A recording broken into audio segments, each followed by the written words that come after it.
buenos días. Poquitos, pero suficientes. En sustitución de nuestro jefe de enseñanza, el doctor Emilio Casas, me pidió que no iba a estar, que si por favor le coordinaba, iba a estar Carlos. Lo que faltó de la plática anterior, que era el diagnóstico, parte del diagnóstico y tratamiento de la hipertensión arterial, y que incluso mucha gente pidió que ¿por qué no se terminaba?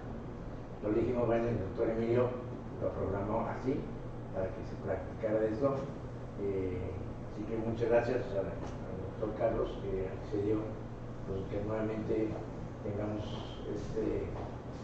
esta información, que es muy importante. Sobre todo dos partes fundamentales de cualquier padecimiento es cómo hacer el diagnóstico y qué le voy a dar a mi paciente. Entonces, pues, el tratamiento es fundamental, ¿no? Adelante, Carlos. Muchas gracias. Entonces, bueno, la importancia de decidir este tema, les decía la clase pasada, es que es el mayor problema de salud que tenemos en México y es el peor diagnosticado, el peor abordado, y del cual, si nos enfocáramos de forma adecuada, podríamos prevenir hasta el 80% de todos los problemas cerebro-cardiovasculares. Así de importante tendría que ser abocarnos ya en estos temas de síndrome metabólico. Ya abordando en cuanto al diagnóstico, en la clase pasada espero haber dado por lo menos un poquito más de luz en la importancia de diferenciar el concepto de la enfermedad con los criterios que lo diagnostican. Porque hoy en día en el gremio médico, a quien le preguntemos qué es hipertensión arterial, lo único que nos responden es presión arterial arriba de 140-90. Bueno, eso no es el concepto de la enfermedad, eso no es la enfermedad, eso en todo caso sería un criterio diagnóstico. Entonces, en la clase pasada profundizamos sobre esa definición, que creo que si ya la empezamos a masticar un poco más, nos da más claridades sobre la realidad de la enfermedad. Ahora sí, abocándonos sobre cómo se diagnostica, yo entré a estudiar medicina hace casi 20 años, en el año 2004, y desde que yo era estudiante de medicina, yo ya recuerdo que se me mencionaba que hipertensión arterial se sospechaba o se diagnosticaba al observar en 2 ocasiones aisladas en una consulta médica un nivel de presión arterial igual o mayor a 140/90. Y eso hace 20 años. Y cuando yo entré a estudiar medicina, ese criterio ya llevaba tiempo de estar existiendo. Yo no entiendo en qué momento hoy el gremio médico ve eso, ve niveles de presión arterial elevados y dice que es poquita, que es reactiva, que es por estrés, que es por ir al consultorio, que es por ver la bata blanca, que fue por llegar corriendo. Yo no entiendo en qué punto en el gremio médico esto se distorsionó para creer entonces que la hipertensión no existe. Porque, insisto, este es un criterio formal que lleva más de 20 años de existir. Y es muy preocupante que el gremio médico haya desvirtuado la investigación de la enfermedad a partir de ahí y que hoy en día por eso no la estemos buscando, ¿de acuerdo? Y de hecho, esos criterios ya de diagnóstico, del cual tendríamos que profundizar en la realidad de la enfermedad, qué está pasando con ella, cuál es su gravedad real. Y partía yo pues de esta gráfica la clase pasada. En México por muchísimos años predominó para hacer diagnósticos de hipertensión toda la información que obteníamos de Estados Unidos, basándonos en una serie de artículos que se denominaban JNCs. El último que tuvo relevancia fue el JNC7, que es de donde pues casi todo el gremio médico basaba su diagnóstico de hipertensión arterial en función de los puntos de corte que pues esa clasificación nos daba. La última vez que el JNC se quiso reunir para actualizar sus criterios fue en el año 2014. Ahí está el título del paper que se iba a publicar y que ya ni siquiera se publicó, porque se reconoció que esos criterios diagnósticos y la forma en la que la Sociedad Médica de Estados Unidos estaba abordando la hipertensión tenían muchísimos problemas. No incluían guías claras de diagnóstico, ni de clasificación, ni de severidad de la enfermedad, ni una estructura en donde pudiéramos individualizar más las cosas. Como lo hace todo en Estados Unidos, todo era muy cuadrado, en base en algoritmos, y de ahí la mala costumbre que hoy seguimos viendo de tratar a los pacientes hipertensos como si todos fueran iguales. Llega un paciente con hipertensión y todos tienen la misma pastilla, en la misma dosis, en los mismos cachitos, todo porque seguimos con los vicios de esa información de Estados Unidos, que hoy en día ya no tiene ninguna validez. En México nos abocamos más a la literatura europea, y de hecho es lo que se reconoce hoy en día como pues, los criterios que tendríamos que aplicar en México. En donde a distancia podemos observar que la estratificación, los puntos de corte para el diagnóstico de esta enfermedad se amplían mucho más, pero además nos abordan conceptos muy importantes que hoy tendríamos que manejar con más claridad, como son reconocer lo que quizá ya veníamos viendo, pero que ya no le dábamos importancia, que es el problema de identificar elevaciones de presión en consulta, pero también lo que pasa fuera del consultorio médico, saber qué está pasando a nivel ambulatorio en los pacientes, saber reconocer que la enfermedad puede tener comportamientos tanto diurnos como nocturnos, reconocer la importancia de evaluar la actividad de la enfermedad en 24 horas, pacientes que pueden hacer monitoreos en casa y que nos pueden determinar valores en domicilio, darles la importancia de lo que eso significa. También la estratificación europea pues nos define más grados en los cuales clasificar la enfermedad. Insisto, estos puntos de corte solo son para su clasificación de severidad. Si a mí me llega un paciente con una presión arterial sistólica de 170, en ese momento ese paciente se clasifica con una hipertensión arterial grado 2. La clasificación de la gravedad de la enfermedad es clave porque de ahí vamos a definir la estrategia de tratamiento y los posibles riesgos a corto y largo plazo. Pero el problema es que si mi paciente debutó con 170 de presión arterial sistólica, eso no me dice todo lo que debo de saber de la enfermedad. El problema es que hoy el gremio médico ve eso, le empieza una pastilla empírica y el problema es que ya ni siquiera se evalúa bien el éxito de ese tipo de estrategias, ¿de acuerdo? Hoy en día la gravedad de la hipertensión la define el nivel más alto que observemos de un paciente en su historia con hipertensión. Y es importante entender que la hipertensión no es una gripa, la hipertensión no se cura. Si un paciente cumplió criterios de hipertensión, lo va a hacer toda su vida. El tema aquí es que esta es una enfermedad que podríamos controlar de forma excelente sin que esto le derivara ningún problema al paciente, pero vamos a ver por qué no está ocurriendo así.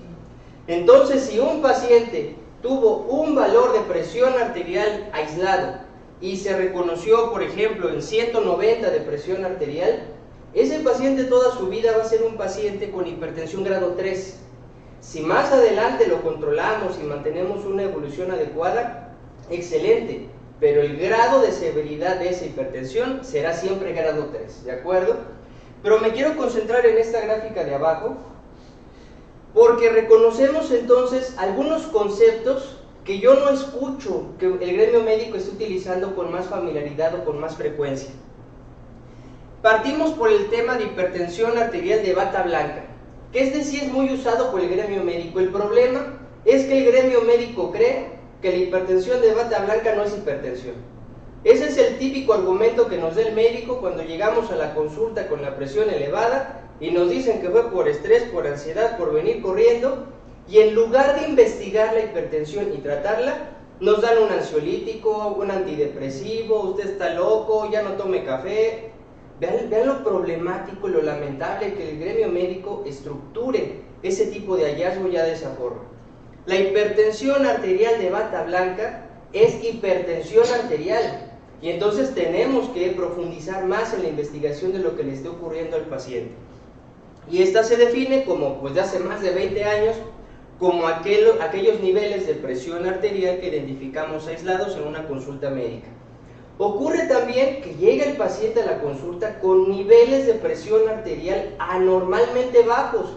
Y también de ahí el médico le dice al paciente, usted es de presión bajita, le empiezan sus gotitas y sus chochos para subir la presión. Eso es absurdo, ¿de acuerdo? La hipertensión no solo es la presión arterial elevada. De hecho, el nombre de la enfermedad ya está mal, lo tendríamos que corregir. Porque el nombre hipertensión también es lo que ha hecho creer que el problema solo es la presión alta. Ahorita veremos en un ejemplo cómo la realidad de esta enfermedad es que el paciente ya no puede mantener un control óptimo y descensos anormales y severos forman parte del espectro de la enfermedad. Entonces, el ver eso en la consulta debería de motivar al médico a buscar hipotensión ortostática, por ejemplo. Este es un concepto muy importante que debemos de manejar, la hipertensión arterial enmascarada. Ese es aquel nivel de presión arterial elevado que se observa de forma aislada fuera del consultorio. Ocurre que el paciente es el que llega a la consulta diciéndonos a nosotros que ha visto su presión arterial elevada, pero resulta que al revisarlo en el consultorio médico su presión está normal y el médico desestima eso, les dice que no tiene nada, les dice que seguro se revisó mal, les dicen que estos aparatos digitales no sirven, que se descalibran, y el médico desestima eso. Si el paciente tiene un automonitoreo fuera del consultorio, en donde nos pueda demostrar que sus niveles de presión arterial persistentemente son mayores a 135 de sistólica, eso es hipertensión arterial. Y si el paciente me lo demuestra, hay que buscarlo, ¿de acuerdo? Otra cosa muy importante es que tenemos que fomentar la cultura del automonitoreo. Todo paciente con sospecha o confirmación de la enfermedad tiene que aprender a autorrevisarse. Esta es una enfermedad que debe estar activa las 24 horas del día en los pacientes, que no podemos curar. Y en el mejor de los casos el paciente va a ir una vez al consultorio. Aquí tenemos que hacer trabajo en equipo, el paciente también tiene que aprender de su enfermedad y colaborar en ella. Y de ahí entonces entra el automonitoreo de presión arterial, que sus siglas son AMPA. También hoy en día contamos con una herramienta de diagnóstico excelente que es el MAPA, el cual consiste en un monitoreo ambulatorio de presión arterial por 24 horas continuas. Esta herramienta nos puede ayudar a hacer la confirmación de la enfermedad, definir su gravedad, su ciclo circadiano, carga hipertensiva. Esta es una herramienta ya obligada en todo paciente con hipertensión arterial. Queremos dar un tratamiento médico basado en evidencia, científico, que ya no sea empírico, tiene que ser basado o en MAPA o en AMPA. Eso de darle cualquier pastillita que nos topemos al paciente por hipertensión, eso es medicina empírica, ¿de acuerdo? Tenemos que entonces también saber qué significa la hipertensión arterial diurna, la hipertensión nocturna, que de hecho esto es algo crítico. ¿Cuántos de ustedes no han oído alguna vez o han tenido la mala fortuna de haber tenido un caso cercano de un paciente que se fue a dormir y al despertar amaneció con un evento adverso grave, o un infarto agudo al miocardio, o un evento vascular cerebral, o quizá un evento fatal? Es por culpa de esto, por la hipertensión nocturna, que absolutamente nadie le está tomando ninguna importancia porque ni siquiera lo conocen, ¿de acuerdo?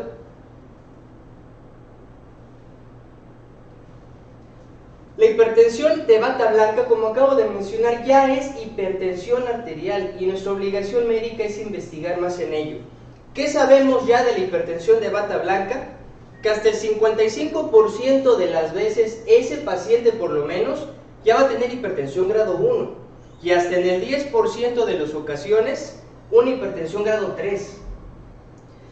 ¿Qué caracteriza la hipertensión de bata blanca? Algo importante es que llega a darnos menos daño a órgano blanco. ¿Y esto por qué es importante?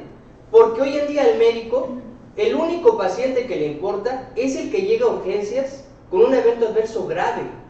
Pero si el paciente no da ningún síntoma o manifestación, a ningún médico le importa.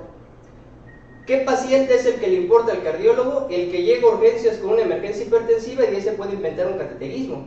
Pero si el paciente no tiene síntomas, no le importa y por eso no lo buscan, ¿de acuerdo? Es muy importante entonces profundizar y hacer diagnósticos claros con AMPA o MAPA. Vean cuál es el paciente más común que llega a comportarse de esta forma. Mujeres no fumadoras. Hay características que hemos ido reconociendo que tiende a verse un predominio mayor este grupo poblacional de ese tipo de hipertensión. ¿Y qué tenemos con la hipertensión enmascarada? Esa hipertensión en la que es el propio paciente el que nos está diciendo que su presión ha estado elevada. ¿Qué hemos observado? Que tiene una alta prevalencia en México. Es muy común que esto esté ocurriendo. E insisto, nadie lo está investigando. ¿Qué tipo de pacientes son estos? Jóvenes, vuelvo a insistir, desafortunadamente hoy la hipertensión la estamos diagnosticando desde los 30, 35 años de edad, por todos los niños que ya vemos con obesidad y malos hábitos. Entonces ese tipo de pacientes son jóvenes, principalmente hombres, con más factores de riesgo como tabaquismo, consumo elevado de alcohol, sedentarismo, ansiedad, estrés laboral. Fíjense que ese es el hombre joven promedio. Desafortunadamente toda esta población está en total abandono. ¿Qué cosas son importantes entonces de estas estrategias de monitoreo? El automonitoreo de presión arterial es una gran ventaja porque nos va a dar un gran número de mediciones fuera del ambiente médico.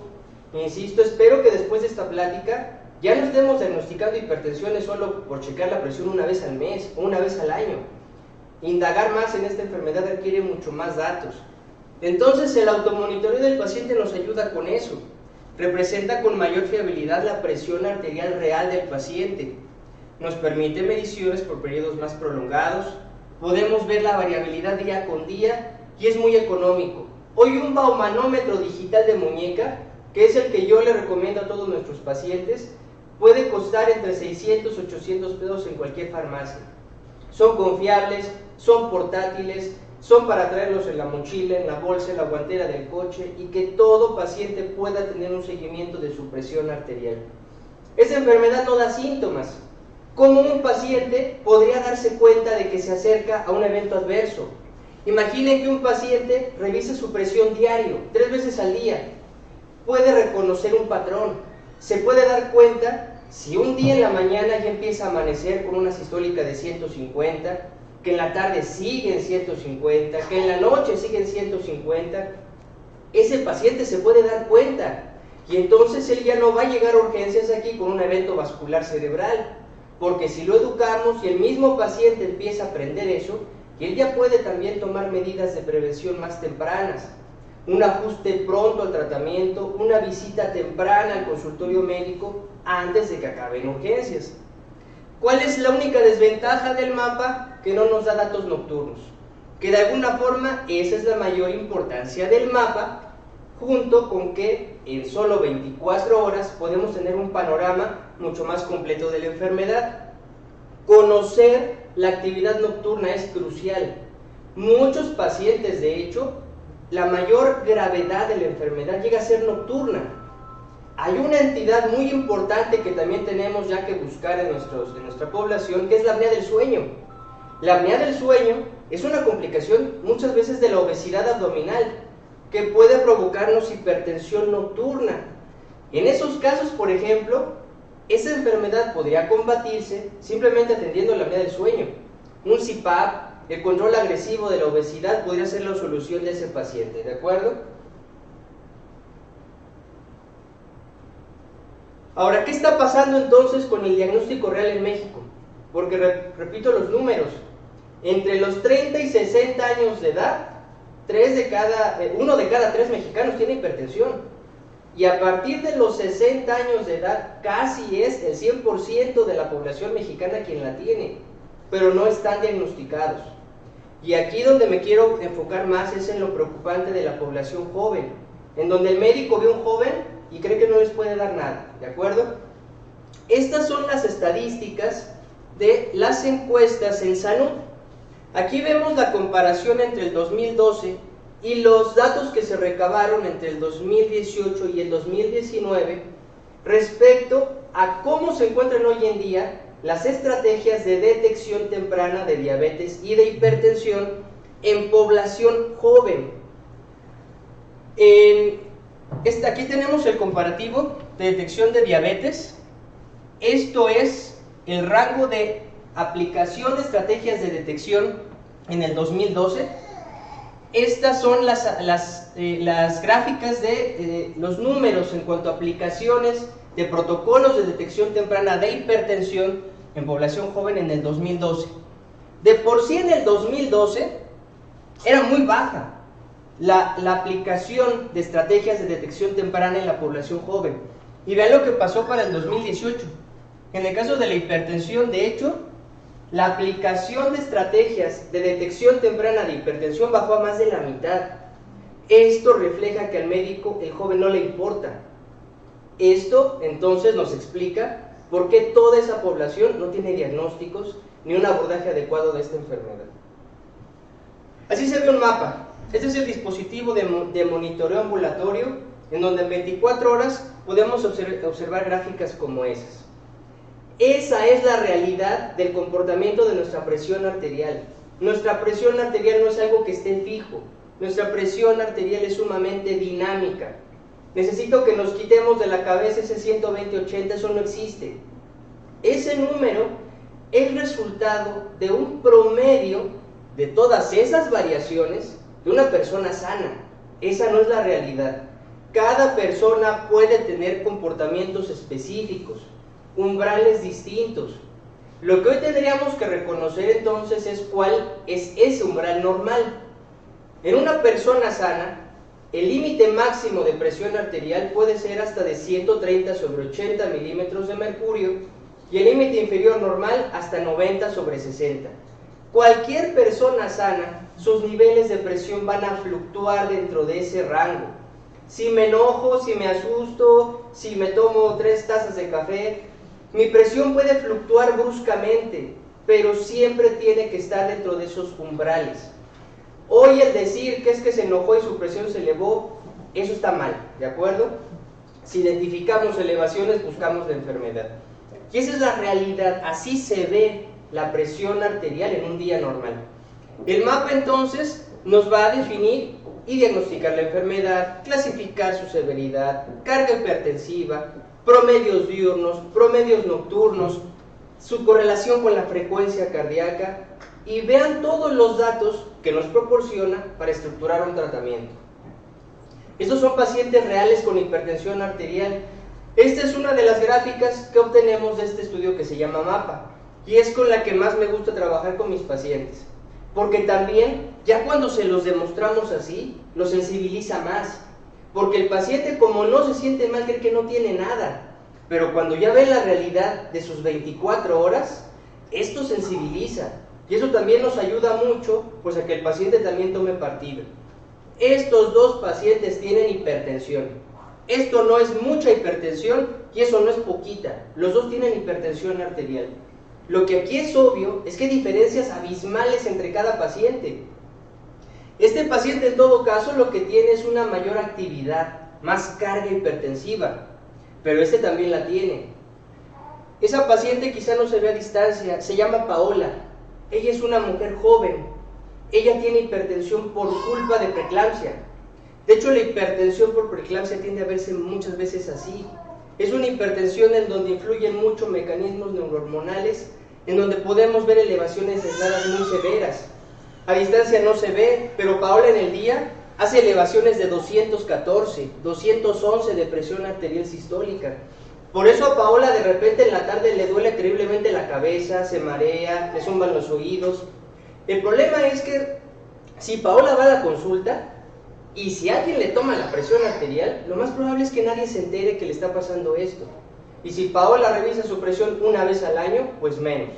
Y si Paola, pues como es una mujer joven, y ya vimos las gráficas, en una mujer joven nadie busca hipertensión, lamentablemente Paola se va a enterar del problema cuando llegue con un evento vascular cerebral a urgencias. También el mapa nos puede dar datos de esta forma, en la que con gráficas de pastel podemos clasificar la gravedad real de la hipertensión, cargas hipertensivas, comportamiento de frecuencia cardíaca.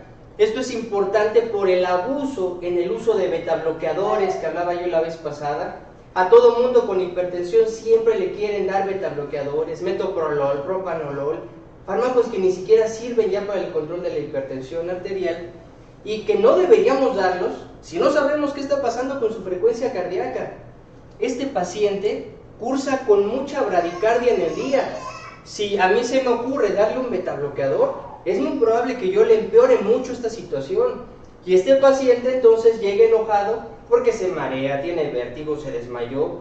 Pues sí, si le doy un tratamiento empírico erróneo para él, el tratamiento le va a dar más problemas. ¿Cómo se ven los pacientes con hipertensión arterial? el que más tenemos en la cabeza es así. Y vean la gráfica. Él es un adulto joven, tiene una obesidad mórbida, pero a mí algo que me preocupa mucho es que eso es lo que vemos los médicos casi diario, pero como está joven, nadie le busca síndrome metabólico. Es increíble creer que un adulto joven esté sano, si vemos algo como esto. Y en contraparte tenemos ese otro tipo de pacientes, un adulto joven, en donde aparentemente podría no haber ningún factor de riesgo, y en donde jamás vamos a pensar siquiera en síndrome metabólico. Si ni en él lo pensamos, imagínense en él. Imagínense que estos pacientes los protocolizáramos para hipertensión arterial y nos topáramos con esto, ¿de acuerdo? Este primer paciente entonces es un adulto joven.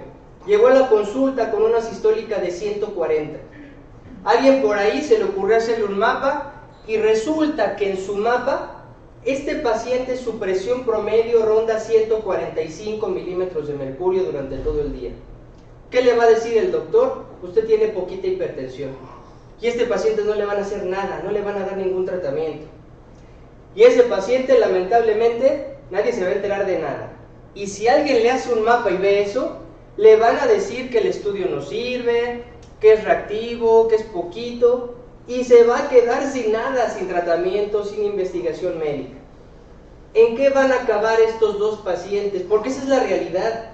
Quien haya estado de enfermería, de gremio médico en urgencias, eso es lo que ven. Así llegan estos pacientes. Y vean lo que estamos haciendo como médicos en urgencias con ellos.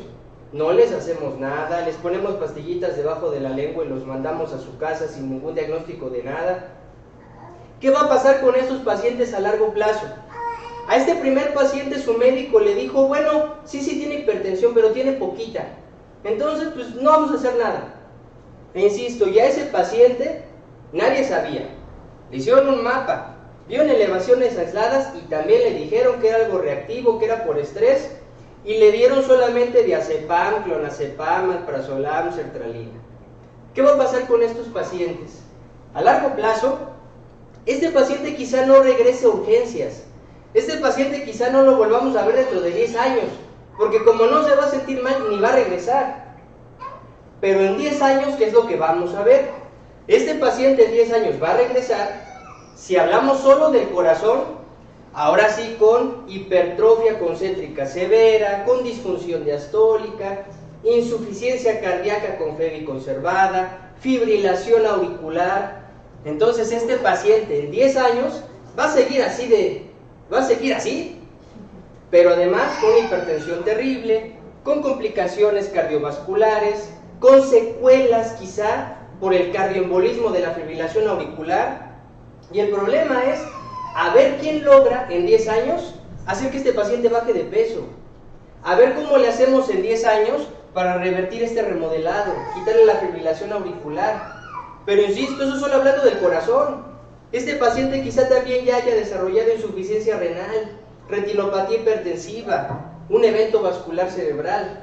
Entonces este paciente no lo vamos a ver en urgencias, lo vamos a ver en 10 años terriblemente complicado e igual, sin ningún cambio de hábitos. Y este paciente lamentablemente sí lo vamos a ver en urgencias, pero con una complicación grave, con un evento vascular cerebral, que en el mejor de los casos solo le deriva en limitaciones físicas menores, pero la realidad es que la gran mayoría de las veces esos pacientes acaban con complicaciones terribles. Esa es la realidad de nuestros pacientes, pero ¿saben qué es lo que sigue siendo lamentable? Al médico solo le importa el paciente cuando llega así, pero aún cuando llega así, le siguen diciendo que no tiene hipertensión, siguen sin darle tratamiento óptimo, siguen sin investigar nada más. La clase anterior les explicaba que tenemos que dejar de pensar en el corazón, en la hipertensión. El corazón aquí solo es víctima, él no es el culpable. Pero como solo pensamos en el corazón, cuando llegan los pacientes así, con evento cerebral, pues pensamos 20 cosas antes de hipertensión. Es increíble que sigamos abordando esta enfermedad de esa forma. Si ya la diagnosticamos, entonces ahora lo que sigue es atenderla. Y entonces, ¿cuándo tratamos la hipertensión? Porque algo muy importante entender es que la hipertensión por sí sola no ocupa una pastilla de inmediato. ¿De qué depende el tener que darle una pastilla a la hipertensión? Primero, de su clasificación. Tenemos que clasificar con claridad la enfermedad y vean cuál es el pilar de tratamiento de la hipertensión. Cambios en estilo de vida. Aún en la hipertensión grado 3, el pilar de todo tendría que ser los cambios de hábitos. Nadie los hace, ningún médico los fomenta. Antes que cualquier pastilla tendríamos que ser muy agresivos en la modificación de hábitos del paciente. Pero además resulta que el paciente muchas veces no solo tiene hipertensión. La hipertensión es un elemento más del síndrome metabólico. Si yo ya veo hipertensión arterial, mi siguiente obligación es ver qué otro elemento tiene de síndrome metabólico, en donde el síndrome metabólico se define como la integración de obesidad abdominal, hipertrigliceridemia, HDLs bajos, presión arterial elevada, alteraciones de glucosa.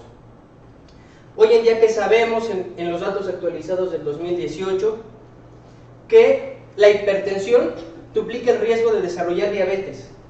Casi hasta el 20% de los pacientes entonces van a tener las dos, diabetes e hipertensión. 59% de las veces el paciente con hipertensión también va a tener algún grado de dislipidemia. Casi 70% van a tener algún grado de sobrepeso u obesidad, casi 40% tabaquismo, 70% de las veces son pacientes sedentarios. La clase pasada hablé del sedentarismo. Entonces vean que es obligado atenderlo en su aspecto global. A mí me pasa mucho que algún colega médico, internista, médico general, quien sea, me manda el paciente, pero solo quiere que le vea la hipertensión. No le das nada más, yo le trato la diabetes. Bueno, así no se puede, porque tenemos que tratar todo en su conjunto. Si la diabetes está bien atendida, pero la hipertensión no vamos a llegar a nada, y viceversa. El paciente se tiene que atender integralmente en sus factores de riesgo. Y por tal motivo entonces, tenemos que aprender a calcular el riesgo cardiovascular total, porque la hipertensión no viene sola. Yo que le insisto mucho a mis pacientes cuando van por dolores en el pecho, piquetitos en el pecho, o porque el médico le dijo que un dolor en el pecho podría ser un infarto. Bueno, yo les explico que un infarto sería hablar de una complicación muy grave del síndrome metabólico, pero un infarto no aparece de la nada, no nos dan infartos de repente, los infartos no se heredan, también quitémonos ya esa idea de la cabeza.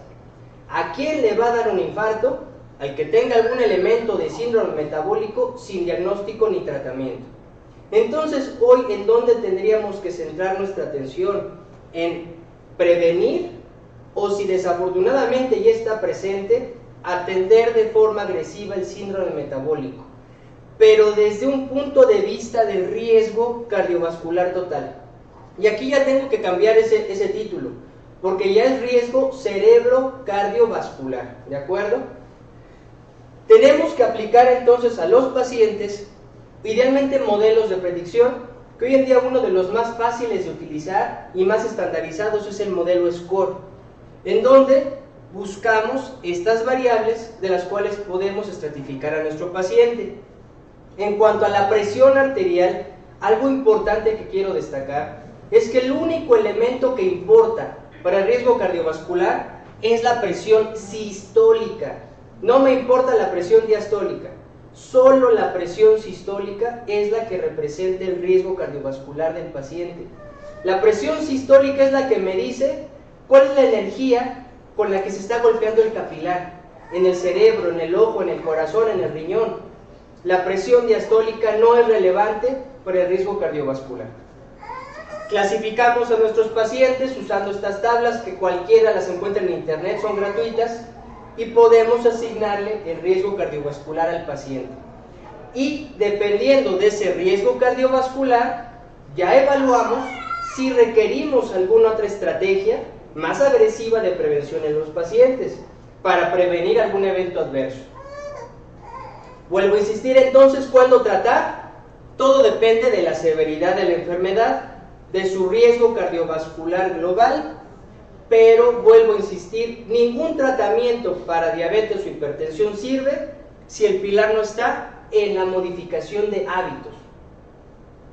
Ya casi para finalizar, entonces, inicié mi plática partiendo de que la hipertensión no es una enfermedad del corazón.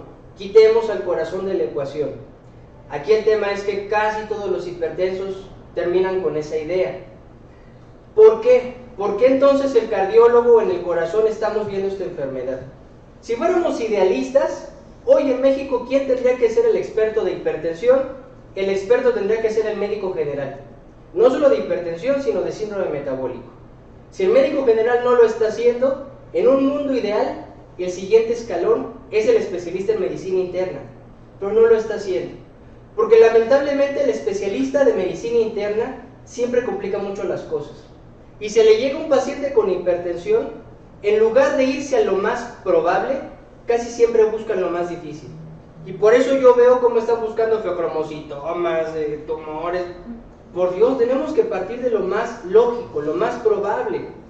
Y lamentablemente el internista no lo está haciendo tampoco. Entonces, ¿quién sigue? ¿Cuándo el cardiólogo tendría que estar recibiendo estos pacientes? Idealmente, el cardiólogo tendría que atender el síndrome metabólico cuando ese paciente está teniendo manifestaciones cardiovasculares o cuando lamentablemente ya tuvo un desenlace adverso cardiovascular. Cuando yo deseo quedarme con un paciente con síndrome metabólico, cuando ya tiene fibrilación auricular, complicaciones en corazón. Pero si lo vemos desde ese punto de vista, el nefrólogo también tendría que ser experto en hipertensión.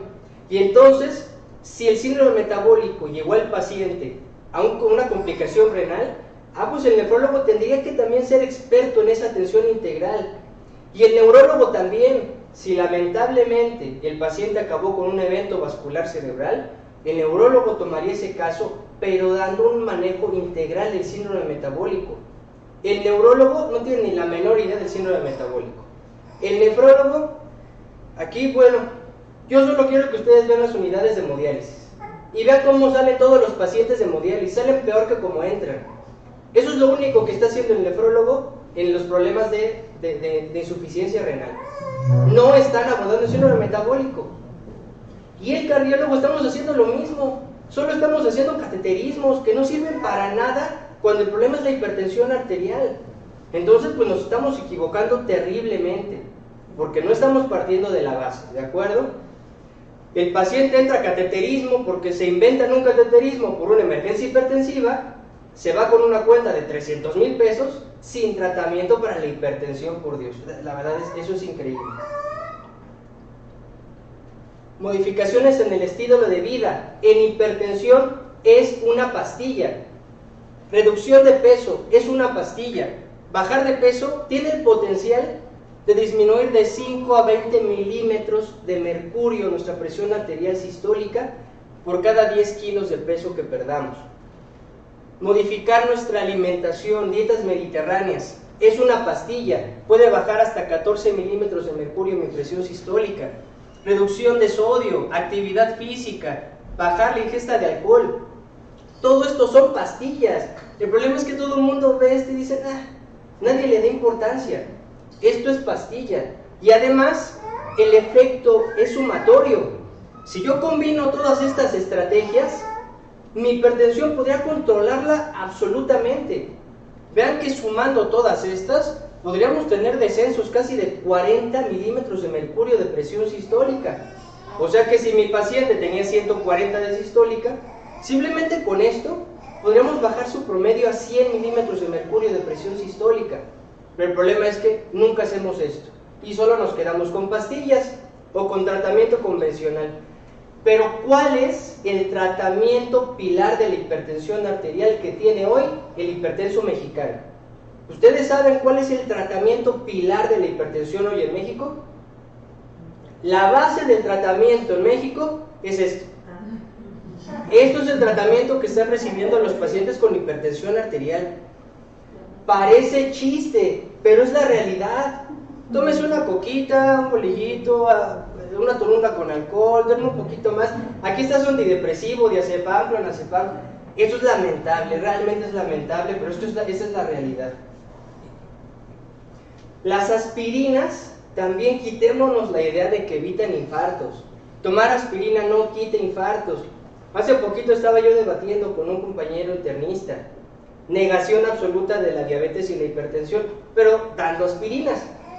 Por Dios, o sea, ese paciente el infarto se lo va a dar la hipertensión arterial. ¿La aspirina qué va a hacer? Y es más, si yo a un paciente con hipertensión y que fuera una hipertensión grave le doy aspirina, lo que yo le voy a provocar es un evento vascular cerebral hemorrágico, porque solo le voy a dar un riesgo de sangrado sin ningún beneficio. ¿A quién le damos aspirina?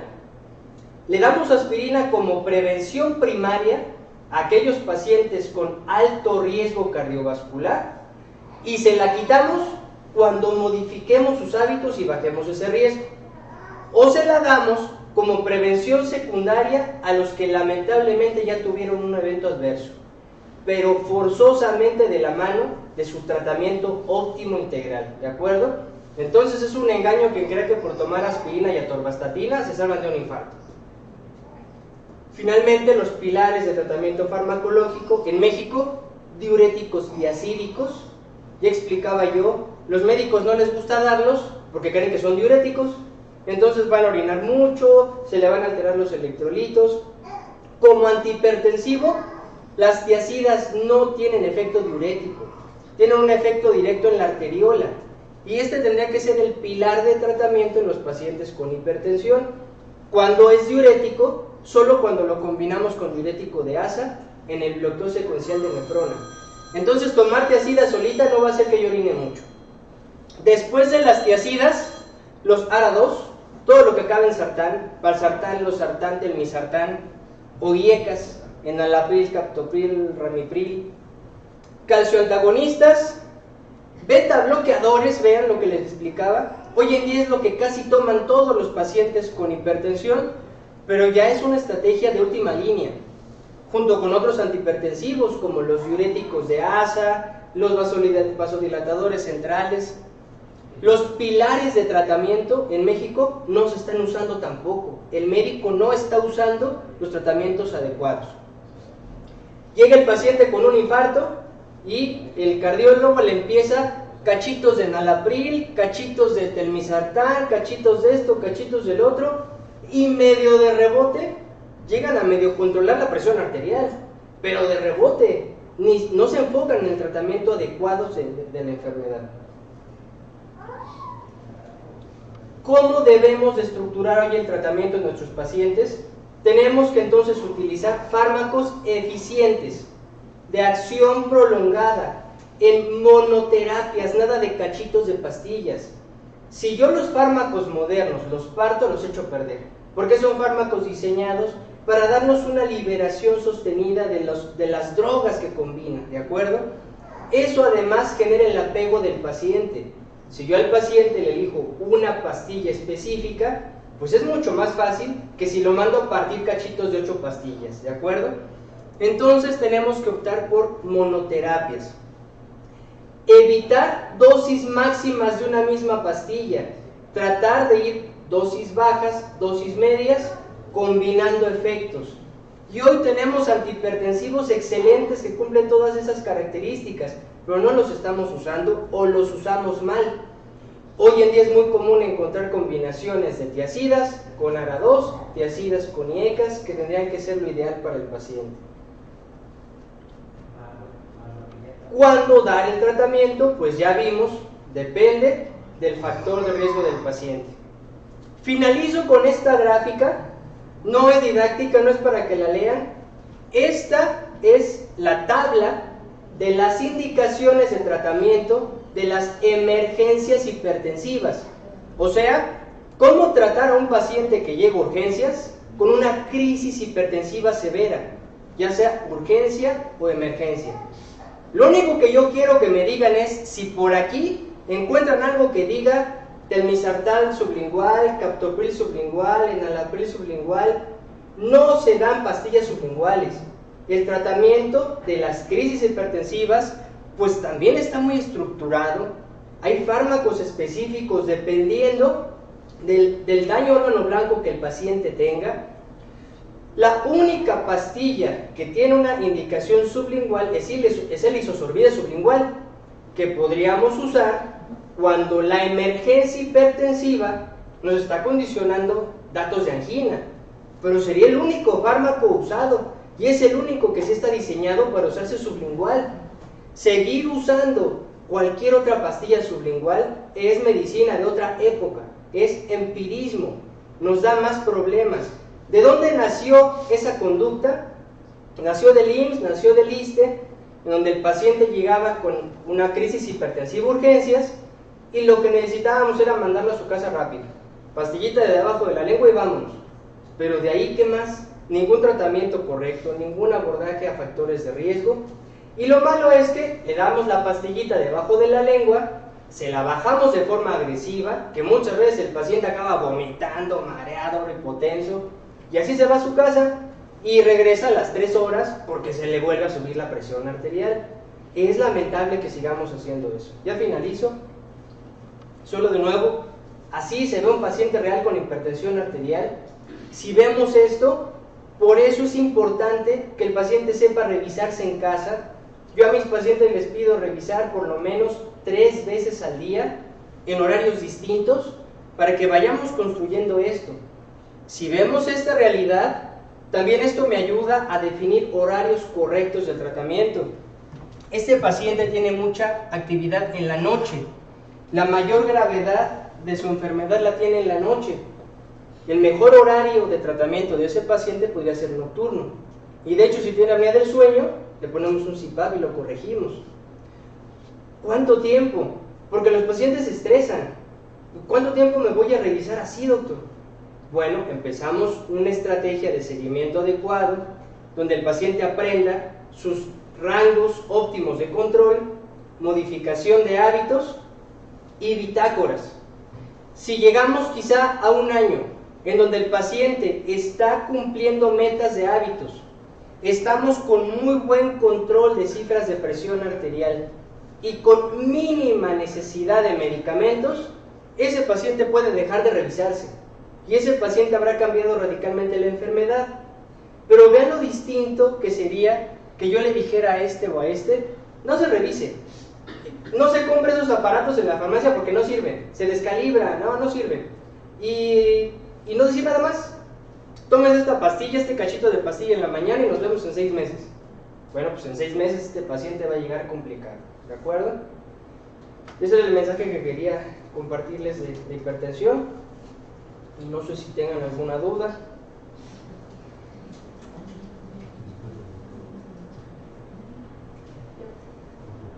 ¿Algún reclamo?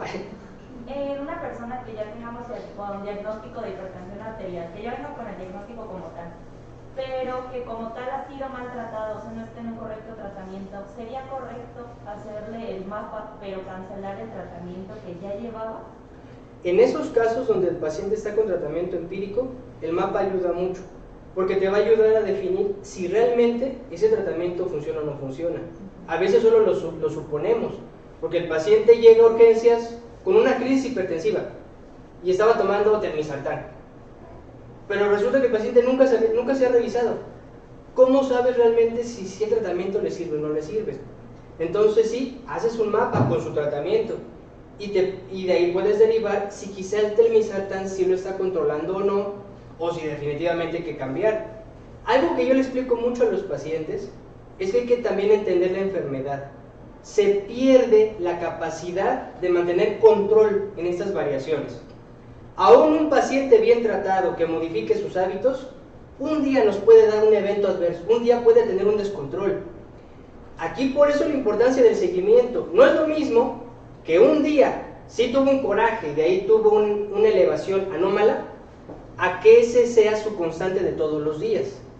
Si ese paciente estaba bien tratado, está modificando hábitos, y un día tuvo una elevación aislada, quizá tampoco es razón para modificar su tratamiento, ser más agresivos.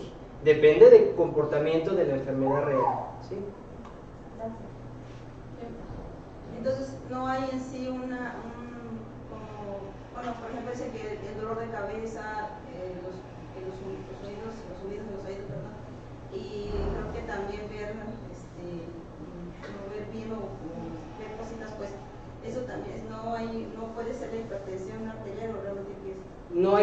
ningún síntoma específico. Pacientes que ya tienen la hipertensión, hemos visto que ese tipo de síntomas llegan a ser comunes. Dolor de cabeza, mareo, vértigo, zumbido de oídos, presión en nuca. El tema es que el síntoma es aislado, es distinto en toda persona, pero el síntoma no me dice nada de la enfermedad. Un paciente podría tener una elevación muy discreta, 140 milímetros de mercurio, y tener cualquiera de esos síntomas. Pero también tener una elevación que ponga en riesgo su vida, 200 milímetros de mercurio, y tener el mismo síntoma. El dolor además también es subjetivo. El dolor de cabeza no me va a decir cuál es el nivel de presión arterial del paciente. En el primer caso, esa es una elevación discreta que no pone en riesgo la vida. El otro caso pone en riesgo su vida. El dolor de cabeza es el mismo. Aquí insisto, el problema entonces es que le estamos dando importancia a síntomas que no deberíamos de darle. Si yo tengo factores de riesgo, tengo que tener certeza de si tengo o no la enfermedad. Y si la tengo, me aprendo a monitorizar y a modificar mis hábitos. Esas últimas gráficas que les puse son pacientes reales y que están asintomáticos y no se están enterando de lo que está ocurriendo porque están a ciegas, porque no se revisan y solo creen que su presión se subió el día que les dolió la cabeza. Insisto, los síntomas aquí no nos ayudan en nada. Entonces, cuando hay que ir a revisión, pues, ¿qué realmente es lo que nos lleva a un chequeo? En este caso, pues. Toda persona con factores de riesgo, si yo reconozco obesidad en mi abdomen, ese ya es el factor de riesgo de donde nace todo. Toda persona con ese factor de riesgo ya tendría que estar buscando no solo hipertensión, síndrome metabólico. Si no lo tenemos, eso es una maravilla, porque a partir de ahí sensibilizamos al paciente y corregimos nuestros hábitos de forma radical y de por vida. Se tiene que convertir en nuestro estilo de vida. Pero si desafortunadamente ya tiene algo, pues ya lo abordamos. ¿De acuerdo? Muy bien. Me va a permitir hacer un comentario. Uno es la calidad de la plática que nos ha hecho Carlos desde la vez anterior a esta, porque desgraciadamente en este problema de hipertensión arterial hay demasiada ignorancia, hay demasiado empirismo y se maneja precisamente con muchos mitos, cosas que aquí el doctor Carlos nos está aclarando perfectamente el entorno del problema con hipertensión arterial.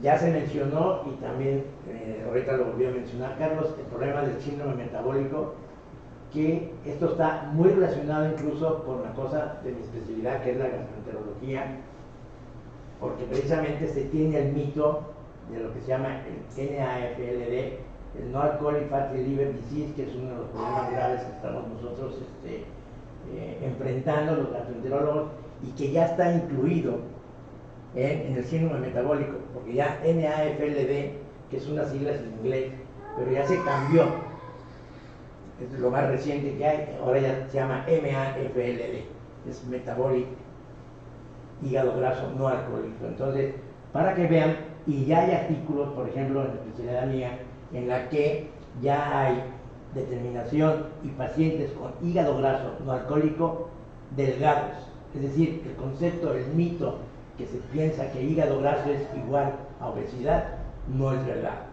Y eso va muy relacionado precisamente con lo que está mencionando el doctor Carlos. Es decir, hay que valorar muchísimo lo que es síndrome metabólico. Y por fin los gastroenterólogos nos aceptaron ya meter lo que es hígado graso no alcohólico dentro de síndrome metabólico. Entonces, cualquier duda más profunda que tengan sobre hipertensión arterial y sobre hígado graso no alcohólico, estamos para servirles. Les agradecemos mucho a todos ustedes la asistencia. No dejen por favor de anotarse en la lista, pueden tomarse un cafecito y unas pastitas. Y a Carlos, muchísimas gracias por tu apoyo y esperamos seguir contando con este programa de educación médica continua. Buen día.